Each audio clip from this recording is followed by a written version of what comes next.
Hello, ladies and gentlemen. My name is Nick Perry, and I'm here with Chase Sussex, and this is the first ever edition of Michigan Sports and Entertainment's Hockeytown Rundown. Welcome to the Hockeytown Rundown with your host, Nick Perry and Chase Sussex.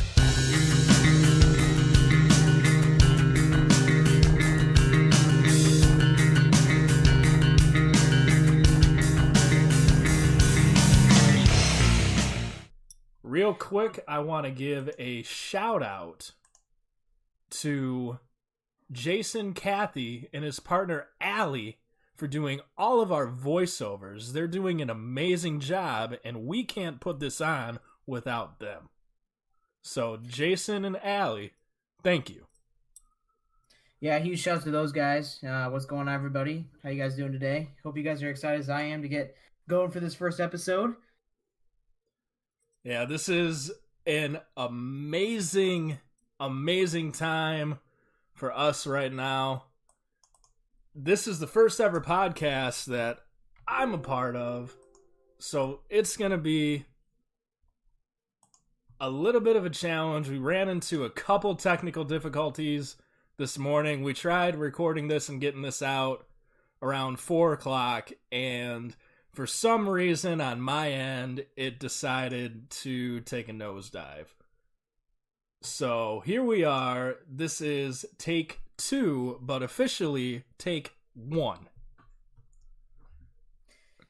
All right, let's dive right into things. We got some news and notes to go over here. News and notes from around the league. So we have a new Red Wing on our hands, don't we, Chase? We do. The Red Wings recently added free agent Jacob De La Rose off of waivers. They grabbed him from Montreal. And he is just a fantastic addition, I think. He's a former second-round pick back in 2013. He was drafted 34th overall by Montreal. And he definitely has a lot of upsides that he can bring to this Detroit team. Absolutely. It looks like, from what I saw, he's an amazing two-way player. He can play both center and left wing. He's only 23 years old. The only downside on this kid is he played 119 career games already, but only is averaging 19 points. Yeah, it's not necessarily the greatest start for him for his career, but I mean, the kid's still young. There's, maybe a change of scenery is something that he needs. That seems to help a lot of players. So maybe, he can come into Detroit, start making some impact, see how he does here. But, like I said, he's got a lot of room to grow, given the fact that he's only 23. So, yeah, I'm excited to see what Mr. De La Rose can do here in the winged wheel. Absolutely. So, on the negative side, if you're following along with the Wings like we are riding the injury train early in the season. We're only a couple of games in, and we've already lost one of the biggest young talents, and forgive me for butchering his name, I know I'm going to do it, but Evgeny Svechnikov, and he's out for the year with an ACL tear. Yeah, I mean, that's just a brutal loss to the Red Wings. I mean, like I said, like you were saying earlier, that's one of the brightest young prospects they have in this team. His brother Andre, recently drafted, very talented family over there. I mean, just absolutely killer for the Red Wings there. He was, hopefully he was going to, make a big impact here for the Red Wings offense this season, but unfortunately that's got to be put on pause. You just hate to hear that for some of those young guys. It's just some season, but hopefully he can come back next season and be stronger than ever. So yeah, absolutely. And I mean, we're so unfortunate right now because we lost Jonathan Ericsson to an injury. We lost Mike Green to an injury that they're not even telling us about. So it's a very scary time right now to be a defenseman and a player on the Red Wings right now because you don't know when that injury bug is going to bite you. Yeah, that's definitely going to be a big problem here this season. They really just have to overcome these injuries. Some of these guys are going to have to step up, like they say, next man up. You really got to be able to just step into that role. And, there's a lot of younger guys in this team, and they've got big shoes to fill, especially for guys like Mike Green and Jonathan Erickson. But, they have a responsibility here, and, hopefully they can, start, filling those big shoes that, and start taking over some of those responsibilities. Absolutely. And speaking of Mike Green, and like I said a few minutes ago, he is, from what I presume, down and out for the remainder of the season with a undisclosed illness. And when you're talking about illnesses and you go into saying that it's undisclosed, that's kind of a tricky subject because now we don't know what's wrong with him, but all I can say is I hope to see Greener out on the ice as soon as possible because we're definitely missing his impact out there. Yeah, definitely. I mean, you can hope for, for him to make impact sometime this season. You hope for a return this season. But, that whole undisclosed injury, leaves for a lot of gray area. You don't really know. It doesn't really give a good timetable for his return.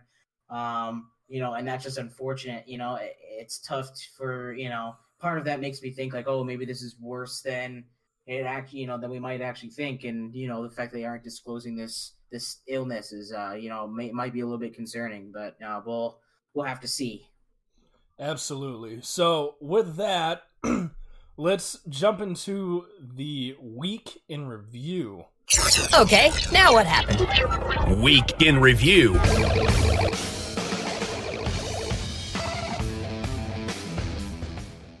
Unfortunately, the Red Wings are currently last in the Eastern Conference. Only 2 points of that are coming from overtime and shootout losses. We're now 0-5-2 on the season. That's coming with bad losses to Boston, which was 8-2. And that was a game that I knew wasn't going to go our way just because it's Boston and we've never had a good track record versus them. But I wasn't expecting it to be that bad. Yeah, I mean, you really weren't expecting that. I mean, the defense just really did not play well. I mean, the Boston, don't get me wrong, Boston does have some, excellent offensive players in that team. They have Brad Marchand and David Pastrnak, who actually scored a hat trick in that game. So that, they have plenty of offensive players in their arsenal, but I mean, still 8 goals for that defense still is really not a good showing there, regardless of how good Boston's offense is. Right, and then we also came off that bad loss 7-3 in Montreal. And that was a game where I knew coming into it was going to be a little bit of a defensive battle. I mean, Montreal, they're without their captain, Shea Weber, right now. They're without Max Pacioretty. They're without a couple key players right now, but they still gave us a run for our money, even without Carey Price in net. Yeah, I mean, I was really surprised by that. The Canadians made a couple of surprising moves, especially the Max Pacioretty. I thought that was definitely an interesting move. But like I said, they're missing guys, and again, I think that's more of a or I should say less of an excuse for the defense there. I guess I can't really call it a bright spot, but former Red Wing Tomas Tatar, who's been dealt in between teams, actually scored a goal against his former team in that game. Now playing for the Canadians, so I mean, It's just tough. I mean, they're missing a lot of key guys, and the Red Wings still can't get it done, and they lose by quite a bit, by quite a deal. So I mean, that's just not, a very good thing to hear about last week's games. Right, and we have a lot of catching up to do. Thankfully for us, we're not the only winless team right now, but we are the last team in the Atlantic Division and the Eastern Conference below Florida. And we've played more games than Florida has, and yet we're still doing worse than them. Yeah, I mean, that just doesn't make any sense. I mean, Florida is also another team that's struggling. I'm not really sure how far they necessarily are into their rebuild, but I mean, it's definitely still a not the greatest situation there for the Red Wings there. I mean, sure, the Red Wings are in a rebuild, and we'll kind of get into that later in the podcast, but I mean, it's still not an excuse for through 7 games to have the same amount of points as a team who's only played 2 games so far this season. Absolutely. And I mean, it's kind of funny, and I was thinking about it the other day. And just because you change your jerseys doesn't really mean that you're rebuilding. And I'm talking about you, Florida Panthers. Yeah, it's definitely, they have some offensive players there. I haven't really seen them. I don't really know, like, where they necessarily picked or, where their kind of position has been. But, I mean, they were, again, one of the bottom-tier teams last year like Detroit was. But I don't really think they're really necessarily going through that rebuilding process. And that's, that might be an issue. That might be an area where they might need to think about. Maybe they need to go into full Detroit shutdown mode and start a rebuild down in Florida there too. Right. And I mean, like I said, they have one piece of the puzzle done. I guess their idea was, let's change the jerseys and change the look of the team, and maybe that'll help. But as statistics show, they're 0-2-2. They're 2 points right now in the Atlantic Division. And again, Detroit, we're 0-5-2, and we also have 2 points.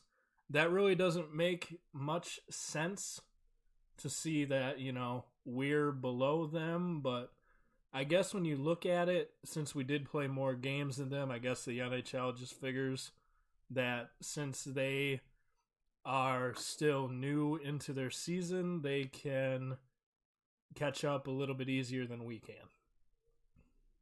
Well, I mean, they'll have a chance to prove that they're, the Detroit and Florida meet this Saturday, so we'll see how that goes. It'll be interesting to see how they, those two teams clash. Those two bottom tier teams gonna fight for last place down there. Right, and man, when I was playing hockey, I mean, we used to call that the Toilet Bowl Championship, but I don't think Florida and Detroit are looking at it that way. Yeah. Well, we have to look at a couple bright spots, so we can move into our next segment here, which we like to call Wings Up, Wings Down. Wings up, wings down. It's kind of like our thumbs up, thumbs down section. So we can start here with our Wings Up section, and one player, we'd like to highlight first is Dylan Larkin. So, Nick, what are some of your thoughts on Dylan Larkin here? I can't say enough about the kid. Michigan boy down to the core. He started out playing hockey for Bell Tire, and then he went on to be one of the best standouts at the University of Michigan. Go Blue. And from then on, I mean, he was drafted by the Wings, went down to Grand Rapids for a little bit, and was a little bit of an offensive standout there as well. Made the Wings roster, and now he has just shown amazing puck presence. I mean, the kid can skate circles around anybody. He's 5 points through 7 games. He leads the Wings in scoring. And, between you and I, Chase, I think we got another Steve Yzerman in the making here with this kid. Yeah, definitely. And I think a big part of that has to come down with the future captain there. I think, he's going to follow in Stevie's footsteps there and wear that nice C on his sweater. He shows great leadership in that locker room. And, it's definitely one of those things where it's, he's such a young kid, but he's able to lead a locker room like that, and that's exactly what you're looking for in a young player like that. Absolutely. So, the other player that we want to highlight right now is young Tyler Bertuzzi. And right now, I mean, he's tied for first place as well, and he's definitely painting a better picture wearing the winged wheel than Uncle Todd did. Yeah, that's for sure. I mean, again, he's leading. He's also tied with the Wings in scoring with 5 points through 7 games so far. He's gone through. He's gone through and shown. He definitely has he has a physical side. just like his uncle, and but he's definitely proven to kind of have a brighter side of that. He's definitely contributed great to the plus minus. His plus minus is actually at 0, which is one of the better on the Red Wings team, considering how much ice time he puts in. But I mean, he's a grinder. I mean, he's able to, make opportunities in front of the net. He's not afraid to get physical, as you can see by his, missing teeth. He's got all sorts of crazy stuff going on in there. But I mean, he's definitely a big contributor to this Red Wings offense. Absolutely. And I think that's what we need right now. I mean, the days of Bob Probert, Joey Kocur, and Darren McCarty are unfortunately over. But for Tyler Bertuzzi, he's not afraid to mix it up with guys twice his size. Yeah, that's exactly what I love. I mean, he's got the heart. He might not have the size, but I mean, he's definitely got a heart. He's got, a lot of courage to go in there and stand up to guys like Zdeno Chara and other stuff like that. Guys who have a, reputation of, being able to throw hands as well. So he's definitely not afraid of anything despite his smaller stature. Absolutely. So with every positive comes the negative, unfortunately. And we have highlighted 2 players right now that really haven't been showing any promise since they came here. Yeah, I think that first player, unfortunately, is 2017 first-round draft pick Michael Rasmussen. It was a pretty big surprise. I mean, he came out in the preseason and, he looked really good. I was excited for him to, kind of come out in the main roster. He just signed that entry-level contract, and, I thought he was looking ready to go, and he was going to be a big contributor. But he really has just had a lot of trouble adjusting to that NHL speed. He hasn't had the offensive performance he's been wanting. He's only has 1 point through all 7 games so far. And it's just tough to say. I mean, did the Red Wings maybe pull the trigger too fast on Rasmussen? I definitely feel that we sometimes bring players in who bite off a little bit more than they can chew. And, I mean, you look at Joe Veleno. I mean, Joe Veleno's back in Canada right now playing for his junior team. And he was brought in and showed a bunch of promise through the preseason, but we just decided that it was in our best interest to send him back to play for the Voltigeurs. And with Rasmussen, he's been in Tri-City for a while, and we thought that we could bring him in and he could make a difference, but obviously that wasn't the case. Yeah, I mean, you would think, such a big guy would want to, fill his plate and, try to, take a big leap into the NHL, after, playing so well with Tri-State. I mean, it just really hasn't, panned out for him, unfortunately. You just have to hope that maybe there's just a little bit of growing pains here and he'll kind of experience, a big step in the coming games. But, like I said, you don't really want to burn his first year of his entry-level contract. He only has a couple games left. I think he only has 3 games left for the Red Wings to decide what they want to do with him before he burns his entry-level contract. So, do they maybe send him down to juniors? I honestly feel at this point sending him to Grand Rapids probably wouldn't do anything. I mean, if he's not playing well at an NHL level, I don't really think that he's going to play well at a Grand Rapids and AHL level. I think that this kid definitely got started a little too soon. So I definitely think that he needs to take a year or 2 to hone his game a little bit more and control the puck and definitely figure out his spot on the ice and figure out what works, figure out what doesn't. But for us to burn his contract, I mean, we've burned contracts with people before, unfortunately, and it's all, controlled chaos and casualties of operating a multi-million-dollar hockey franchise. Yeah, and that's just the kind of stuff that happens with the rebuild and stuff like that. Chris Ilitch has been excited to kind of, he's been excited with the process, the progress of this this rebuild so far. So, I mean, it's definitely, not the easiest thing to do, but I think, he's definitely trying his best. And we'll kind of see how, Rasmussen performs over these next couple of games, it'll kind of be an evaluation period for him to see, what they decide to do there. Absolutely. And this one really surprised me because I love this guy in Grand Rapids. He was showing amazing heart, amazing promise, but Joe Hicketts, I mean, what the heck is up with that? Yeah, I don't know. I mean, to me, I'm just surprised on the lack of impact that he's made in this hockey team. I mean, he really looks like a rookie out there. I mean, he makes multiple mistakes when he's on the ice.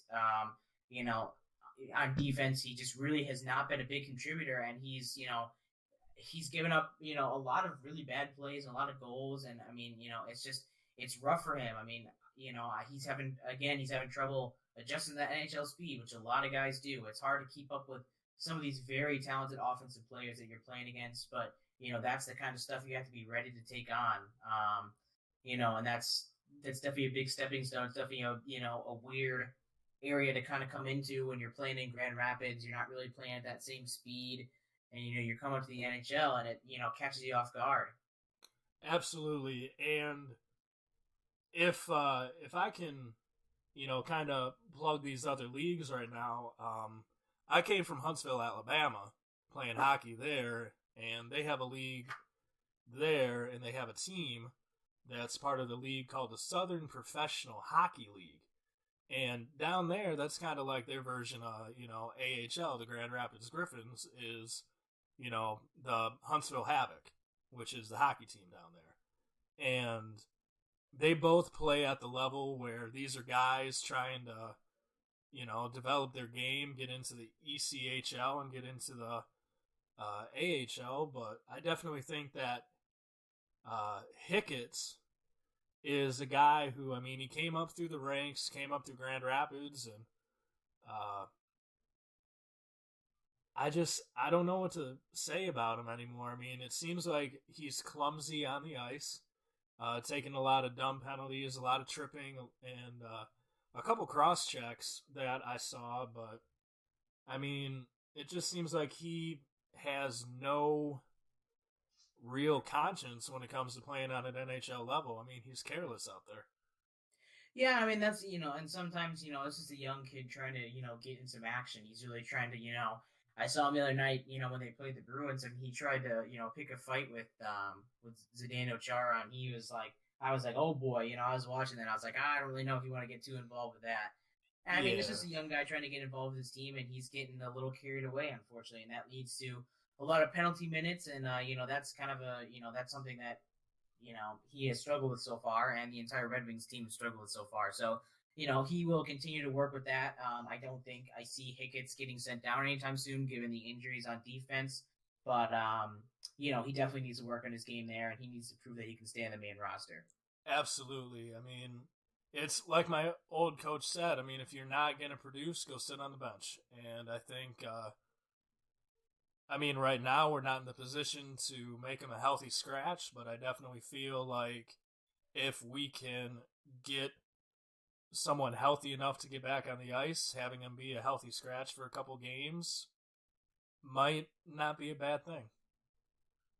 Yeah, I mean, the Red Wings definitely have to weigh their options, but unfortunately, maybe that's not something they can do right now just because of, injuries and such. But, he definitely needs to prove over these next few games that he has what it takes, because once these guys come back, if he hasn't proved his worth, then, it's definitely, he might not get that ice time that he's used to getting on the main roster. So, yeah, absolutely. So, real quick, guys, if you're a fan of hockey like Chase and I are, and if you love seeing up-and-comers, please do yourself a favor and check out your local minor league team. Michigan's full of them. We have the Saginaw Spirit. We have the Grand Rapids Griffins. We have the Port Huron Prowlers, the Muskegon Lumberjacks. I mean, there's so many amazing minor league teams to go see, even if you're out of Michigan. I mean, there's so many great teams, college-wise, and even, minor professional leagues out there.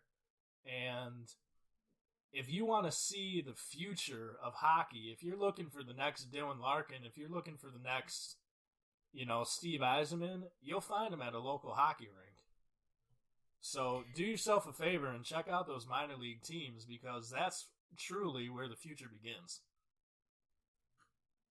Yeah, definitely. I mean, if you guys aren't, there's no other games to tune into, and you guys are just, you guys are looking for some hockey action to, fill your craving, just make sure to go in and, see if you can support some of those, those local minor league teams. Those are always some fun games to watch, some gritty, action-filled games. You guys are, I think you guys would really enjoy. So, like we said, if you are hockey fans like Nick and I are, be sure to tune into those.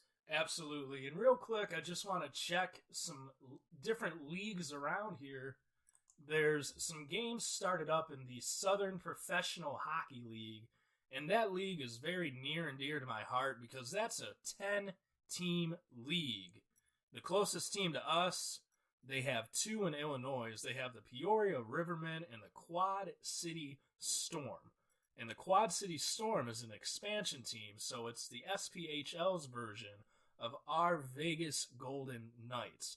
Now, their season kicked off this afternoon, and we have 3 games going right now, 4 games total tonight. We have Roanoke taking on Fayetteville. It's the second period. Roanoke is up 1-0. We have Evansville taking on Knoxville. It's 11:56 in the first, and Knoxville is up 1-0.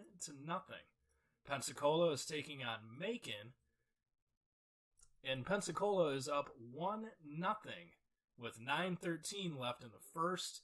And our late game is my local favorite team taking on another in-state rival. Huntsville is going up against Birmingham. That game is starting at 7:30 Alabama time. College hockey, there are a bunch of games going on right now. I'm not going to get into the scores, but if you like young talent, like we said, go check out the local college hockey. And if you want to get in on this Southern Professional League, because I'm telling you guys, this is the hockey that you want to be watching. The games are fast. The games are gritty. There's fights almost every single period. So if you guys want to get in on that, the site to watch it is sphllive.com.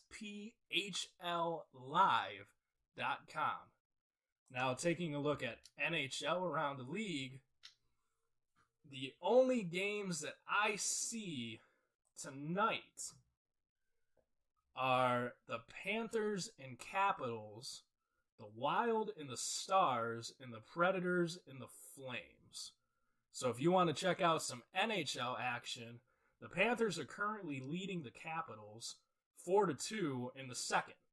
The Wild and the Stars are scoreless in the first, and the Predators and the Flames are our late game, and that has yet to start. I don't know about you, Chase, but it seems like tonight is a good night to be a hockey fan, whether minor or professional.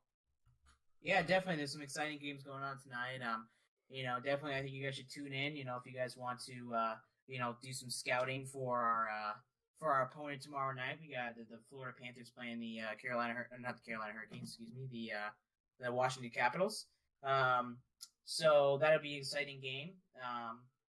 So if you guys want to tune into that, feel free. But I feel like that's a really good transition into our next week's preview. Next week's preview.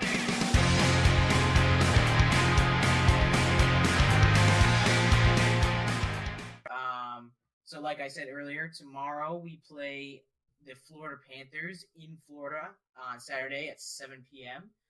That would definitely be an interesting matchup. Do you have any comments on that matchup, Nick? Man. Well, the Florida Panthers, as you said in the early goings of this podcast, they are a team that really doesn't see themselves in a rebuild situation, but they just lost Jaromir Jagr, which to fans like me growing up seeing him on the ice, that was kind of a big blow, but understandably so. But they still have a lot of weapons on their team. I know they still have Roberto Luongo, who is, in my opinion, probably one of the best goalies to come out of Florida. And they also have a local Michigan kid, Vincent Trocheck, who, if you don't know, he came out of the Plymouth Whalers organization, which is now the Flint Firebirds of the OHL. And he is a certified Red Wing killer. So it's definitely going to give us a run for our money, and I'm kind of excited and at the same time scared to see the outcome of this game. Yeah, I mean, Trocheck, has been, an absolute monster against the Red Wings. I mean, especially even tonight in this game, we've been firing a little bit. Trocheck already has a goal and 2 assists in this game, contributing towards 3 points tonight for the Panthers. So he will definitely be a contributor tomorrow night against the Red Wings. That'll definitely be an interesting matchup. The Red Wings need to be sure they can lock him down and make sure to limit his scoring opportunities, because that will be huge. He is a big offensive piece for them. And, like you said, he always seems to play so well against the Red Wings, so they need to actually shut him down tomorrow night. Absolutely. If our defense can click and shut Trocheck down, I mean, that's a step in the right direction for us, because if we can shut down offenses like we did, Steven Stamkos in the Tampa Bay game, I mean, that's big for us. So if we can do that, and if we can start getting pucks and bodies to the net, then I definitely think that we have a chance. Yeah, definitely. So looking forward, our next game will be on Monday against the Carolina Hurricanes. It begins a short home streak that the Red Wings have, so they're back at Little Caesars Arena. The Carolina Hurricanes are another team that the Red Wings should not take lightly. This team, you would be surprised at how they finished last year, considering they had the 2nd overall pick this year, getting All-Star Andrei Svechnikov in the draft. But, I mean, they were almost a playoff team last year, and they sure look like a playoff team this year. I mean, they have some big contributors on that team this year. Absolutely. And, I mean, Red Wing fans are going to regret not pressuring the team to get the Svechnikov brothers on the same roster, but I know that if Evgeny was healthy, he'd definitely love to be out on the ice playing his brother. Yeah, I mean, that would be really cool to see the brothers kind of face off there, but unfortunately we're probably going to have to wait until next year to see that, which is unfortunate, but, it's still going to be a really big thing. I mean, we're still going to need to be able to shut him down. Usually we're used to having Svechnikov on our side, but definitely we're going to be playing against one, on Monday. So you're going to have to shut him off, as well as other players like Sebastian Aho, who has been a huge contributor in that offense as well. So the Red Wings need to be careful. They need to limit that offense and keep their goal scoring to a low. Absolutely. I mean, Carolina has been probably the biggest surprise for me, other than the New Jersey Devils. And I know we got Carolina coming up, and we have New Jersey coming up in a few weeks. And I think if we can beat either one of them, it's going to definitely make people look at our team a little differently, because right now people are looking at this team thinking, is the Dead Wing era back? Are we, the same team that went to the playoffs 25 years in a row? And the answer to the Dead Wing theory is no. We're not the Dead Wings. We're just in a rebuild period. And I'll explain that a little bit later.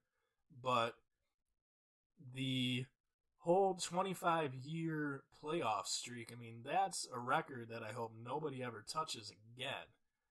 But at the same time, I mean, it's all part of having a younger team. I mean, you look at Carolina and their core, I mean, they have Sebastian Aho with a bunch of other players who are young, fast, and hungry. So maybe what we need to do is we need to watch some film on the Carolina Hurricanes and take some plays out of their playbook before we start playing them on Monday. Yeah, definitely. I mean, I think that would be, maybe a really good idea. I mean, they need to, the defense really needs to capitalize and to see the weaknesses of some of their forwards and be able to find ways to shut them down, because that's the only way the Red Wings are going to be able to win that hockey game. Absolutely. So, jumping ahead, the next home game, and this one's exciting for me because this is probably going to be one of the heaviest hitting games during this homestand.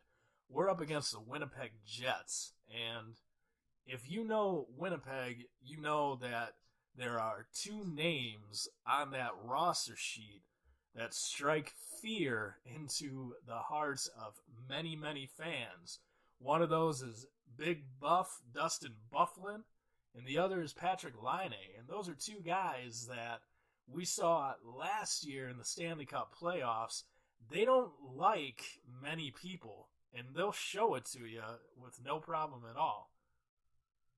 Exactly. I mean, Bufflin brings a big physical impact, to that hockey game. My goodness, he's probably one of the best defensemen in the NHL. And Laine is a scary scorer. He is, seriously, one of the, top scorers in the NHL, and it's going to be tough for them to shut him down. They need to absolutely just eliminate him from that game. He needs to have...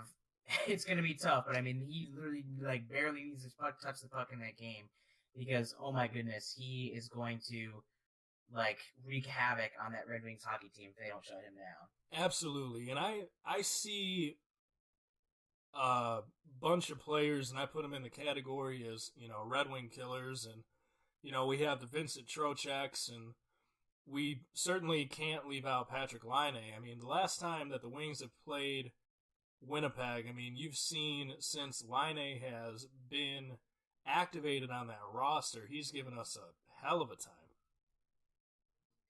Yeah, you really, really, really just cannot, allow him to get opportunities as much as, the Red Wings have been, given a ton of teams way too many opportunities on defense, and if you give those opportunities to Laine, he will absolutely he's just going to run through your entire team. He's going to give you a bad time. It'll leave a sour taste in your mouth for the rest of the night. So it's just going to be, it would not be a nice night if the Red Wings could not shut him down in that game. Yeah, absolutely. All these games are going to be fun to watch regardless of the outcome, but certainly I know Chase and I are hoping that the outcome of the game is certainly a win. And yes, definitely. the last game of our homestand comes on Sunday, and that, for some reason, is a really weird time slot. That game starts at 5 in the afternoon. We're playing Dallas. Now, I know Dallas started out kind of slow out of the gate. They've had a couple players that have kind of failed to get off the ground a little bit, but Dallas is another one of those teams that's just kind of scary to play against because when they're on, and when they're off, they can still hurt you, but it's just that weird balance that they have, and I think that's going to make it really difficult to try and hone a game plan against them. Yeah, definitely. It's going to be tough for the Red Wings to come up with anything. They have some, even though they're coming out slow, they've got some, some good goal scorers in that team, including the likes of Jamie Benn, one of the best forwards in the NHL. So, you really need to watch out for him. There's definitely, a big opportunity for them. I think the Dallas Stars are definitely a boom or bust team. So you really have to make sure, that they're having one of those bust games. You can only cross your fingers, but, the Red Wings just need to, play better on offense. They need to create more scoring opportunities for themselves and, make sure they can put plenty of goals in the net for them, and allow them to, prevent the other team from, really kind of overtaking them in that game. Absolutely. And Dallas is one of those teams that, to me, is kind of surprising when it comes to the physical aspect, but Jamie Benn is not shy to throw the gloves down, and I'm looking at it right now. In their game against New Jersey, Jamie Benn and Miles Wood, they brought it back to all-time hockey, and you can look this up on YouTube right now like I am, and they are throwing absolute haymakers. So if I was the Red Wings, and especially Tyler Bertuzzi, I wouldn't want to mess with Jamie Benn at all. Yeah, it's definitely something to be careful about. But I mean, it's definitely both teams are not going to shy away from contact. Hopefully we might have Nicholas Cronwall back in the lineup by then, if he's not already back. He's been known for those big hits, so I don't think that game will have any shortage of any physicality. So, that should be an exciting game to look forward to. Absolutely, and I know Cronwall is a little bit up there in age, but let me ask you this. Are you hoping to see at least one person get Cronwall before Cronwall hangs the skates up? Absolutely, man. I mean, I just love watching the Cronwall. There's been some of the best hits I've ever seen. I mean, come from Nicholas Cronwall. There's been some controversial ones, especially against Tampa back in the playoffs a couple years ago. Personally, I didn't really think that deserved a suspension, but clearly the NHL did. But he's just one of the most physical players in the game, even at his age. I'm definitely hoping to see maybe in these next coming weeks we'll be able to see, a big hit come from Cronwall. That'd be really good. I think it would kind of give a nice spark to this Red Wings team and maybe inspire some of the younger guys on defense. Absolutely. I think that's what we're missing right now. I mean, like I said, gone are the days of the Bob Proberts, the Bruce brothers, and the Darren McCartys, but certainly if we can get some big bodies on the ice throwing their weight around a little bit, I definitely feel like that's the spark that this team needs to say, okay, we can, hold our weight and we can play physical when we need to. All right, so over the past couple of weeks, I've seen a lot of confusion since the start of the season. A lot of difficulty of fans kind of, having trouble realizing what's going on with this team. I mean, why in the world after, going, the playoffs 25 years straight, an amazing feat, the Red Wings just, all of a sudden just not performing well. I've just seen a lot of people complain and, ask for all kind of crazy things like, firing Lashel and firing Holland and, calling Zadina up to the main roster. So, we're here to kind of, clear up some of the confusion. So, Nick, why don't you kind of come into our, transfer into the next section and kind of go into explaining what exactly is a rebuild? Sure. This section we called Tough Topics because personally for me, it's kind of a touchy subject to talk about, especially with Detroit Red Wing fans because they're so devoted to their team. And, for me, being a former hockey player, I've seen rebuilds come from the minor league level all the way up to the very, very top. And basically, I'm going to try and break this down piece by piece as delicate as I can because I don't want this podcast to make anybody angry, but I know it's going to make a few people angry, and that's okay. This podcast is our thoughts, feelings, and opinions about what we see on the ice every single week. So, here we go. This is my tough topic. What exactly is a rebuild? So, we have the Detroit Red Wings, an Original Six franchise, probably one of the most illustrious franchises in the NHL. You can't speak about Michigan without talking about the Detroit Red Wings. And like Chase said, we've had an illustrious franchise being to the playoffs 25 years in a row, a feat that I've touched on already, hoping that it never is repeated or duplicated. But, after being to the playoffs 25 years in a row, to take a nosedive like we have, it kind of got fans riled up a little bit. And I see it on all the talk shows. I see it on all the chat rooms. I see it on all the internet boards. Fire Blashill, fire Holland. We want Yzerman. We want Lidstrom. Bring Zetterberg back. All that's fine and good, but here's the thing about a rebuild. It's strictly for player development purposes only. So, when you rebuild a team, you start from the bottom to the very, very top. So right now, what the Wings are doing is they're kind of in the middle. They moved to a new arena because they thought that that would bring better publicity in for the team, which Little Caesars Arena, don't get me wrong, it's a beautiful venue, but I miss the Joe. But enough about that. So we changed the venue, and we thought that that would inspire the team a little bit and give us a better product on the ice. We have yet to see that. So what they did after that is they decided to mix the roster up a little bit by bringing in all these rookies from Grand Rapids and tried to blend them in with players like Dylan Larkin, Justin Abdelkader, Trevor Daly, Nicholas Cronwall, all these guys that have been here, 3-4 years, 2 years even. And that's, in essence, what a rebuild is. You bring in rookies, you bring in players who know what they're doing, you throw them together on the ice, mix your lines up, see what works. And right now, unfortunately, nothing's working.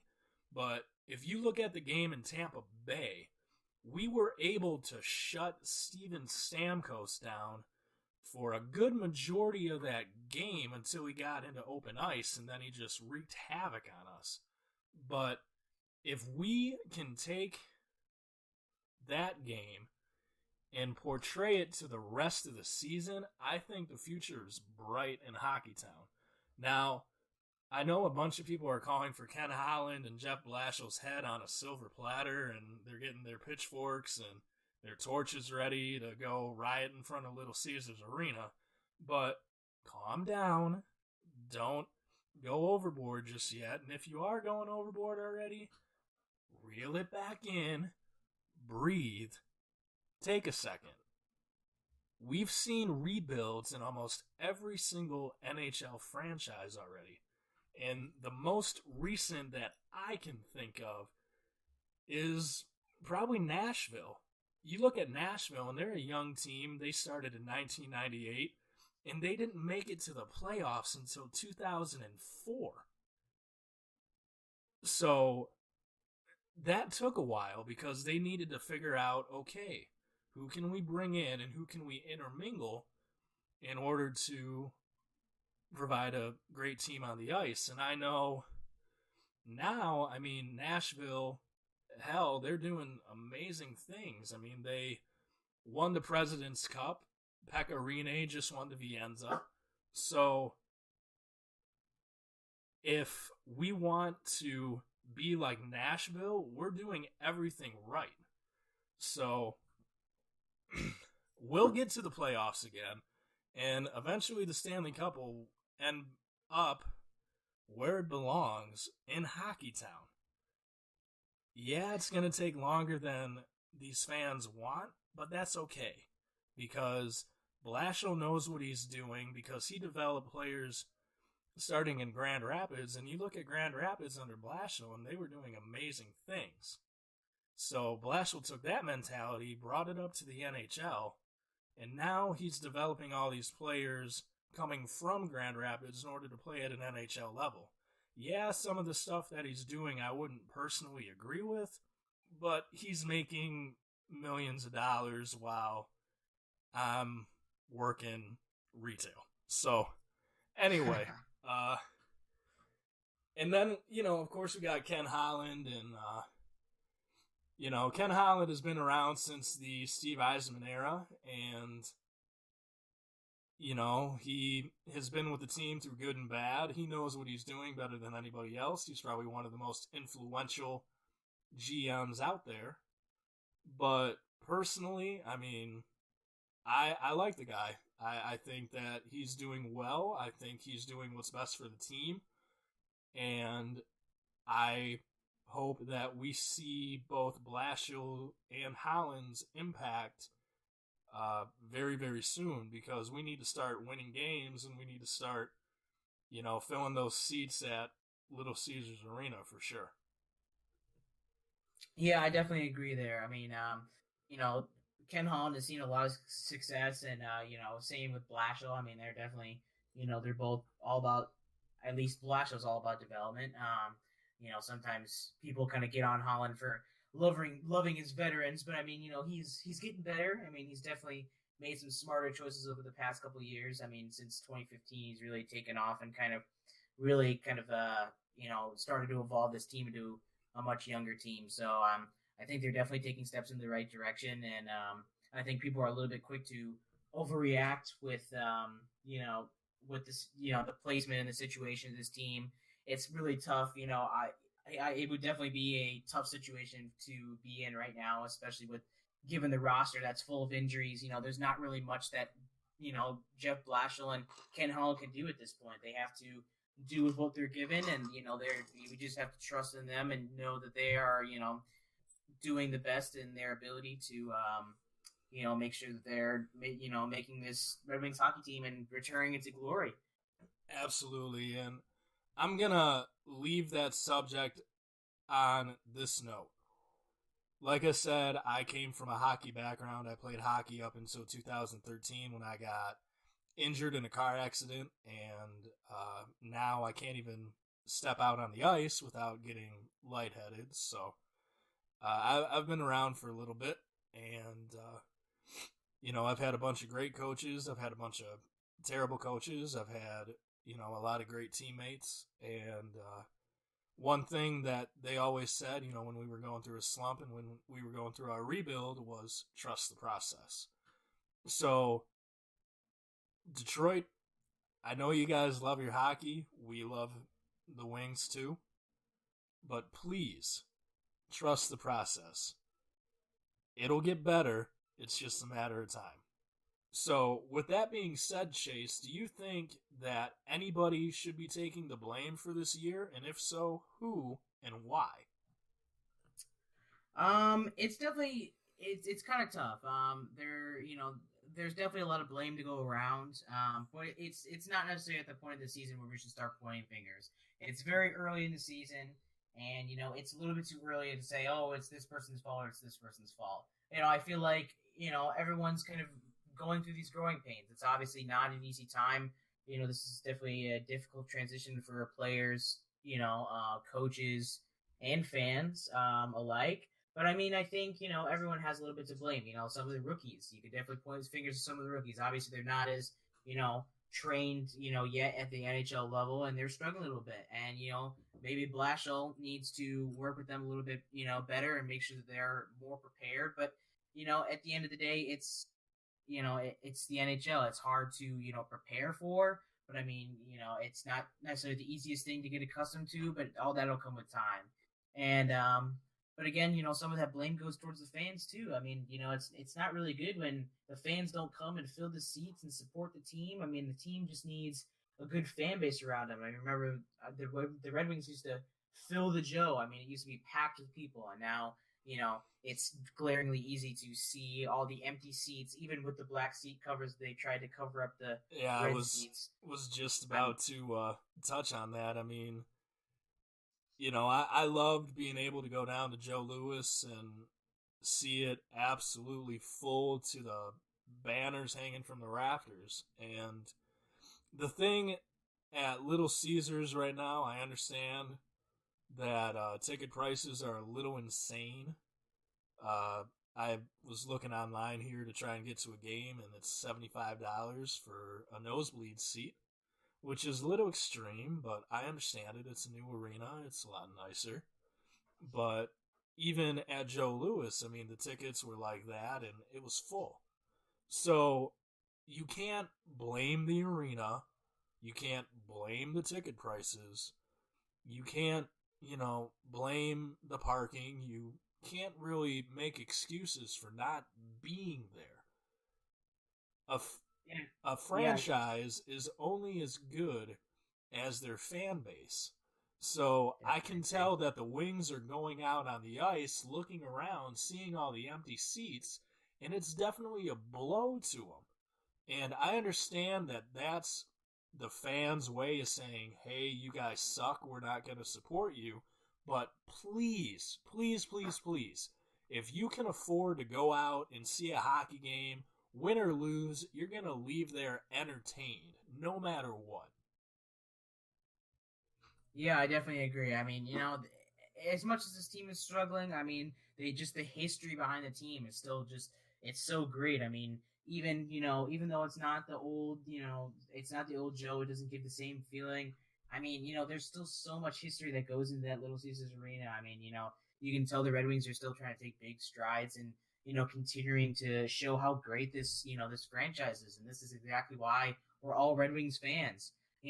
All those people who are complaining on Twitter, maybe, you might have a different perspective if you actually, were at the games and, were able to kind of see in person, this kind of, this, and, how hard these guys are trying night in and night out. These guys work their butts off every game, no matter what their record is. They are always going out there and they're always putting in work. So you guys can enjoy the content, the games, and that's the biggest part. So I mean, the fans definitely need to come out and show some more support.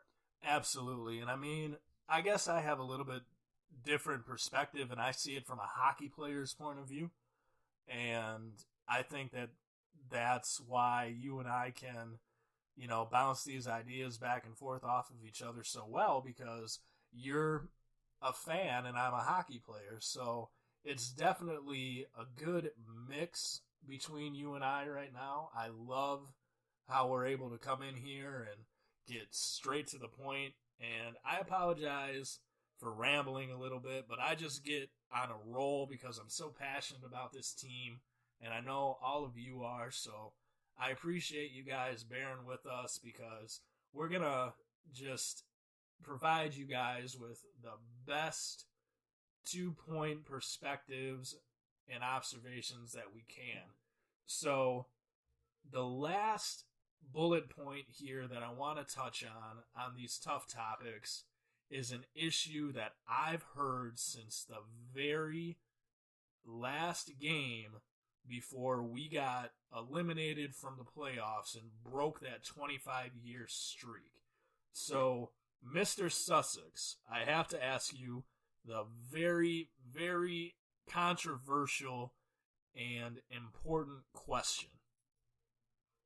Is it time to fire Jeff Blashill? I've definitely heard this conversation go around plenty. We were just having a conversation about it today with one of our guys, Braxton. There's definitely been a lot of conversation around about that, and it's definitely been, kind of a blurry subject. But, I just don't think it's the right time to fire Blashill, because I just don't see what, changing head coach is going to do. I think it's only going to derail the team with what they have right now. I feel like the locker room, is kind of around Jeff Blashill. There hasn't really been any locker room issues, I think. I don't think. I mean, Blashill has a good understanding of his team right now. And sure, there might be other, replacements that might be available. But, I mean, as of right now, I think Blashill is still the best choice going forward. I mean, he's on his last year of his contract. They might as well just see it out and just have him finish his last year. And maybe we bring in, it's a possibility they bring in an interim, but I just don't really see a really good replacement right now that would necessarily, that would perform any better than Blashill, because, he could be a scapegoat and say, yeah, maybe Blashill was the issue, but what if the team doesn't get any better under, any kind of interim GM that they decide to put, or any interim head coach they decide to put in place? I mean, I just don't think it's the right time to fire Jeff Blashill. He's so good with developmental guys, and, he's worked with a lot of these guys who played with the Griffins, and that chemistry there is just something that a lot of other guys don't have, and I just don't feel like it would be the right time to kind of ruin that chemistry, especially through the season. I feel like that would have been an off-season move. It might be, something that's kind of tough to, make that move at this point in the season, but, it's still early. We could still see a possible move, but maybe, the Red Wings kind of want to dump him off before anything gets any worse. I can't really speak on a coach's perspective, but as a player, I mean, you have to rally around your coach no matter what. If you don't like the guy, oh well, he's the one who's helping to sign your paychecks. He's the one who is putting the plans together to get you out on the ice to make plays. So, personally, I wanted to hate Blashill because, oh my God, we brought a, AHL coach up to the NHL roster. Oh my God, what are we doing? But as I sat and looked, I jumped on the Fire Blashill train after we broke that playoff streak, but when I finally realized what he was doing, I understood it. And I agree with you, Chase. He is a genius when it comes to developing players, because I know that there are a lot of players right now who were drafted by other teams that said that their first choice was Detroit because they wanted to play for the fans, they wanted to play under Blashill, they wanted to play for the franchise, and I hope that we can continue that trend because who is it? Jack Hughes, I believe, is the number one right now on the draft list, and I know that there are a lot of fans that are saying we're tanking on purpose because we're trying to get another local Michigan boy in Jack Hughes and kind of reunite the Michigan Wolverines there on the ice with Dylan Larkin and Jack Hughes, but I don't know if Blashill's going to go that far, to be quite honest. Yeah, I've seen that hashtag kind of trending around the Detroit Red Wings Facebook and Twitter. The whole hashtag lose to choose Hughes.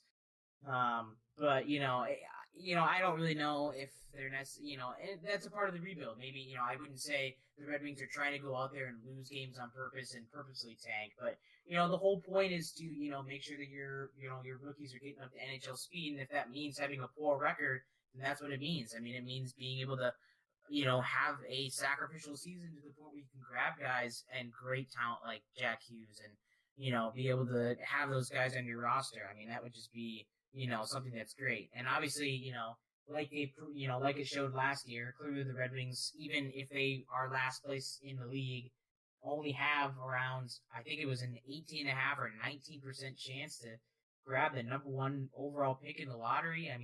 Clearly they got absolutely robbed of a top 5 pick last year after finishing bottom 3 in the league last year.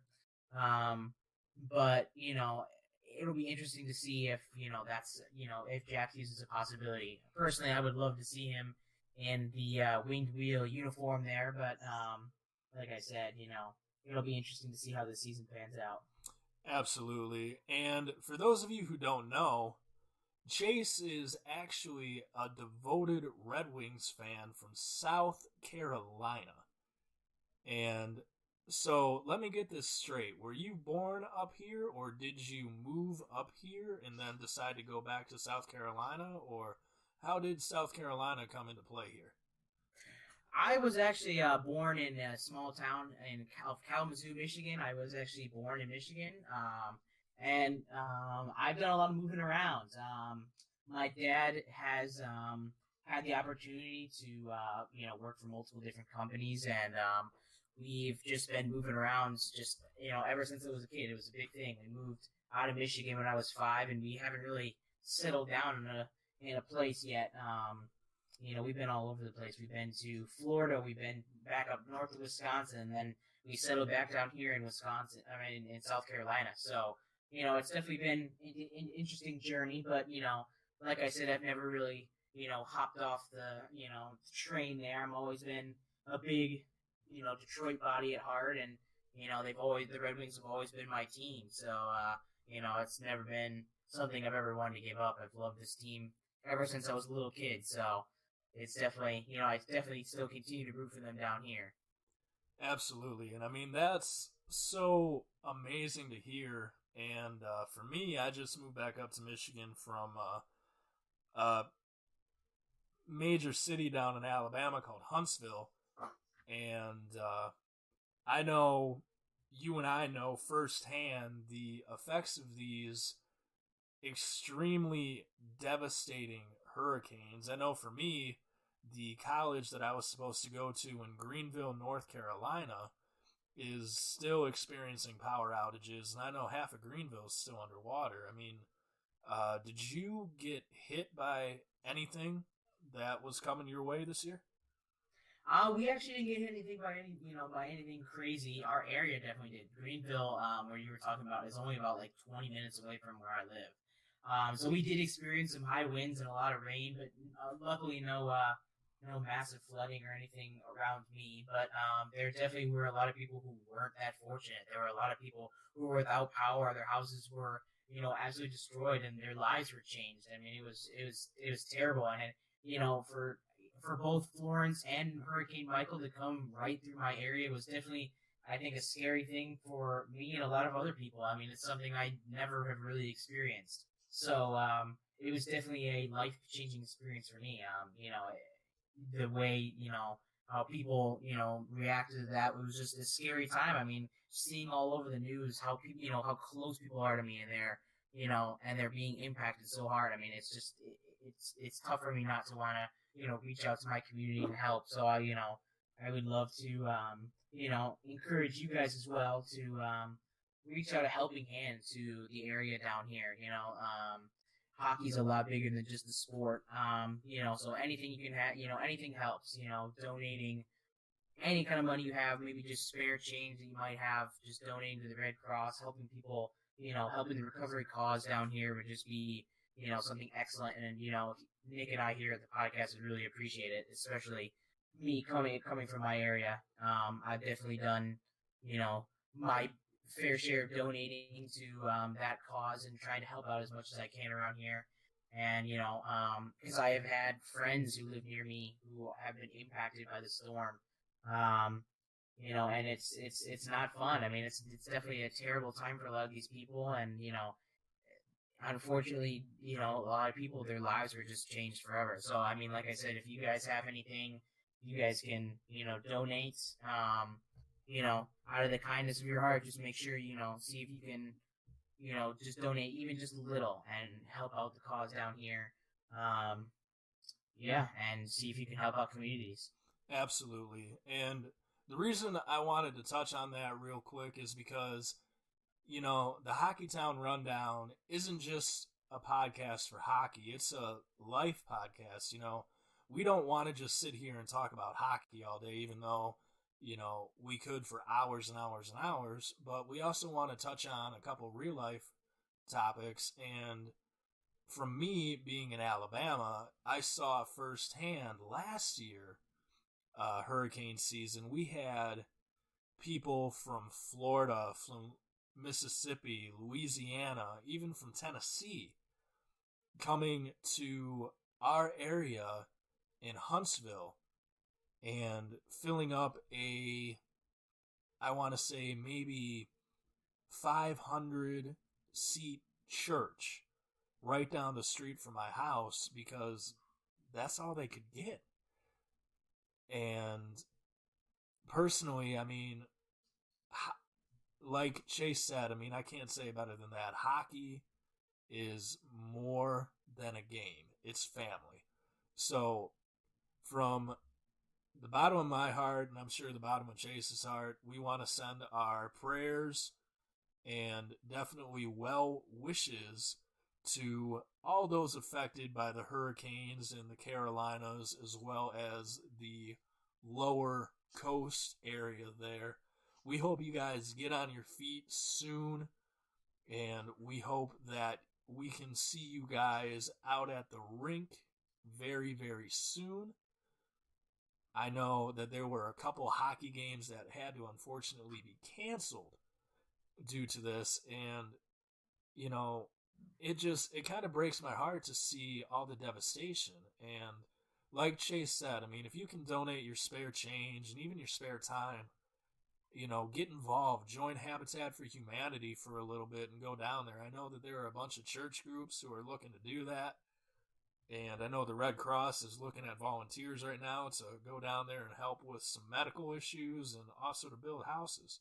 So if you can donate any of your spare time or even like a toothbrush, I'm sure somebody down there in one of the Carolinas would greatly appreciate it. So with that being said, we want to move on to a lighter note, and we want to kind of wind this podcast down a little bit with the Rising Star Spotlight.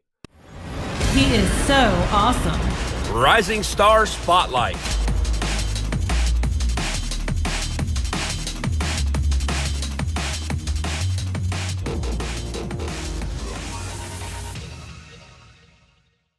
And here we want to touch on somebody who is new to wearing the winged wheel, and somebody who I love this guy. I can't say enough good things about him. He's shown great heart, great development, and Chase can tell you a little bit more about him, probably better than I can, and that's Dennis Cholowski.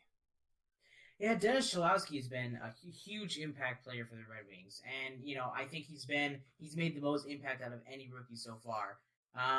This season, he's already had early in the season he was leading. He was tied for the lead with 3 points, I believe, and he's just he's a spectacular defenseman. He's a physical guy. He's not necessarily the biggest guy, but he's definitely always physical. The best thing about him is how versatile he is. He can play so well on both sides of the ice. Like I said, I think he's outperformed every other rookie so far on the roster. A lot of the rookies have been lackluster, but I mean, Cholowski has definitely been one of those big impact players. He's been able to put a lot of time out on the ice, and he's one of those big impact guys who, has definitely stepped up for this, depleted Red Wings defense that is just covered in injuries. I mean, it's just, it's so good to see, a guy like this actually pan out. He was the first round pick back in 2016. And, I think, the Red Wings definitely have something special in Dennis Cholowski. Absolutely. And we saw his impact in the Tampa Bay game. I mean, this guy is, laying down to block shots. He's pretty much all over the ice, and you can't even turn your head without seeing him. And I think that's what we need right now. Someone who's not afraid to sacrifice the body, someone who's not afraid to throw his weight around. And, of course, being a rookie, I mean, that's huge. So I hope to see Dennis Cholowski stay on the roster for many, many years to come.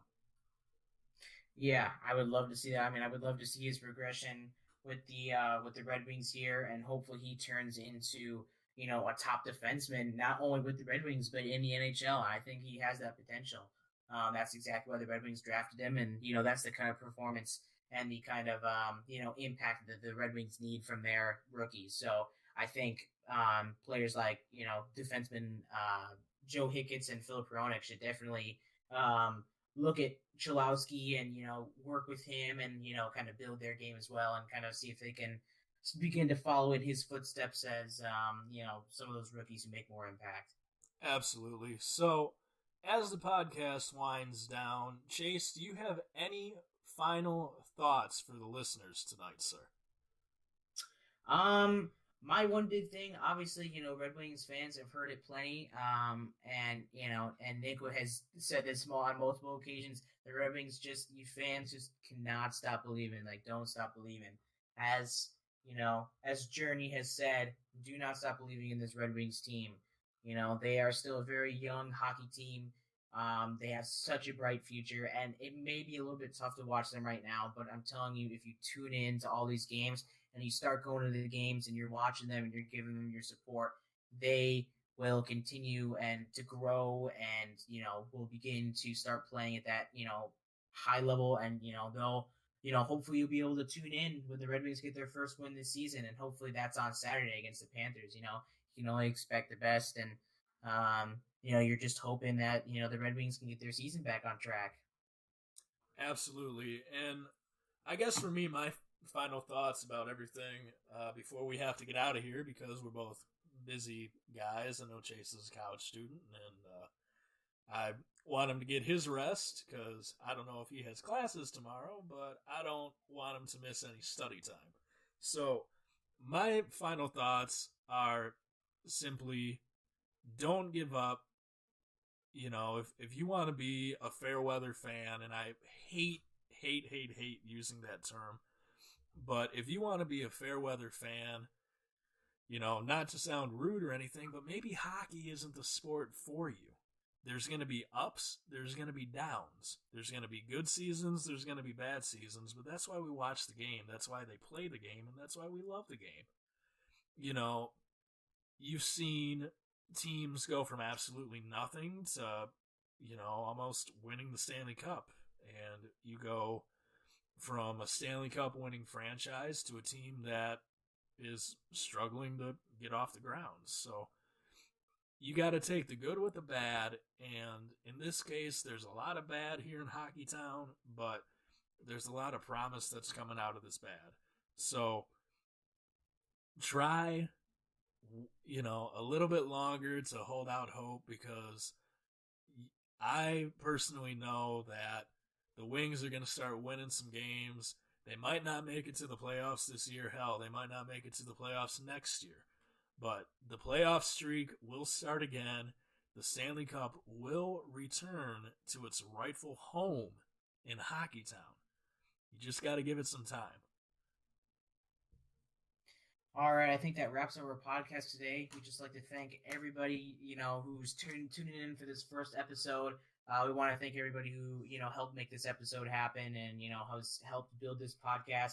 We're super excited. You know, this is, you know, only the first installment of this podcast, but I'm hoping that this podcast is able to, you know, provide a weekly listen for you guys, and you guys are able to, you know, get, you know, your weekly fix of hockey out of this. You know, we hope that our love of hockey translates to you, and you can see that week in and week out. So, yeah, again, we'd like to thank Jason and Allie for helping us with these awesome voiceovers that we have so far in the podcast, as well as Mark Phillips, who's one of our main editors and our main writer for our entertainment section at Michigan Sports Entertainment, for allowing us to, you know, have this opportunity, the podcast, and helping us get this set up. So we're really grateful for you guys and grateful for everyone at Michigan Sports and Entertainment.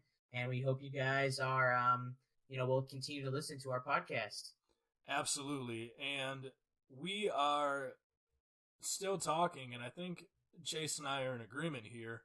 We want as much fan interaction as possible. So if you guys have any questions, comments, concerns, and ideas on segments or anything that you want us to do to try and improve this podcast a little bit, reach out to us. We're Michigan Sports and Entertainment. We're on Facebook. Heck, we're all over. Detroit all the time. We never sleep. So we're going to churn out as many of these podcasts as you guys want to listen to, because I'm never going to get tired of this stuff. So you can find me on Facebook. I'm Nick Perry. He's Chase Sussex. Thank you guys so much for sticking with us for a little over an hour here on the Hockeytown Rundown. Have an amazing night, and let's go Red Wings.